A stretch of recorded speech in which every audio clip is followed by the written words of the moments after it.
क्या इस बार पारस को गच्चा दे गए नीतीश कुमार, इसलिए बिगड़ गया मामला?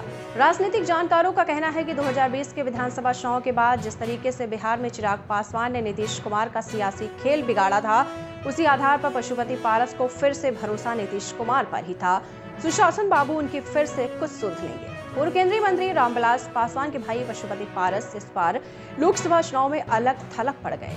जिस तरीके से सीट बंटवारे से चिराग पासवान की पार्टी लोक जनशक्ति पार्टी रामविलास के हिस्से में 5 सीटें आई हैं, सियासी जानकार बताते हैं कि इससे स्पष्ट है कि विरासत की सियासत में चिराग को पीछे कर आगे बढ़े पशुपति पारस इस बार नए रास्ते ही तलाशेंगे। बिहार के सियासी गलियारों में तो यहां तक कहा जा रहा है कि इस बार पशुपति पारस को बिहार के मुख्यमंत्री नीतीश कुमार ने गच्चा दे दिया, क्योंकि माना जा रहा है कि बात बिगड़ने पर नीतीश कुमार एक बार फिर से पिछले विधानसभा चुनाव की तरह इस बार भी पशुपति पारस की पीठ पर धीरे से हाथ रखेंगे। लेकिन इस बार ऐसा कुछ भी नहीं दिखा।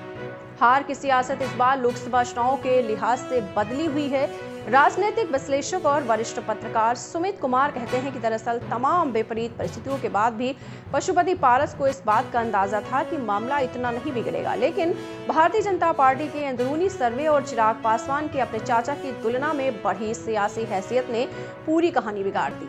सुमित कहते हैं कि सियासी गलियारों में कहा तो यहां तक जा रहा है कि अगर सीटों के मामले में पशुपति पारस को लेकर ज्यादा मामला बिगड़ेगा तो मुख्यमंत्री नीतीश कुमार हस्तक्षेप भी करेंगे ताकि पशुपति पारस को फिर से मौका मिल सके। लेकिन इस बार सभी दांव पेच उल्टे हो गए। नतीजा हुआ कि चिराग पासवान की पार्टी को एनडीए गठबंधन में 5 सीटें मिल गईं। राजनीतिक जानकारों का मानना है कि 2020 के विधानसभा चुनाव के बाद जिस तरीके से बिहार में चिराग पासवान ने नीतीश कुमार का सियासी खेल बिगाड़ा था, उसी आधार पर पशुपति पारस को फिर से भरोसा नीतीश कुमार पर था कि सुशासन बाबू उनके फिर से सुध लेंगे। राजनीतिक विश्लेषक कहते हैं कि पिछले चुनाव में बिहार की सियासत में स्थानीय पार्टियों को लेकर नीतीश कुमार जितनी चाबी भरते थे, उतना ही सियासी दांव पेच आगे बढ़ता था। लेकिन अब मामला कुछ और हो गया है।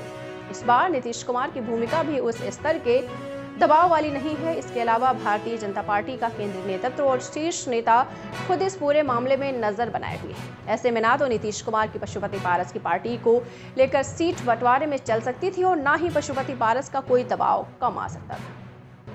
लेकिन यही वजह रही है कि चिराग पासवान इस लोकसभा चुनाव में सियासी बाजी मार ले गए।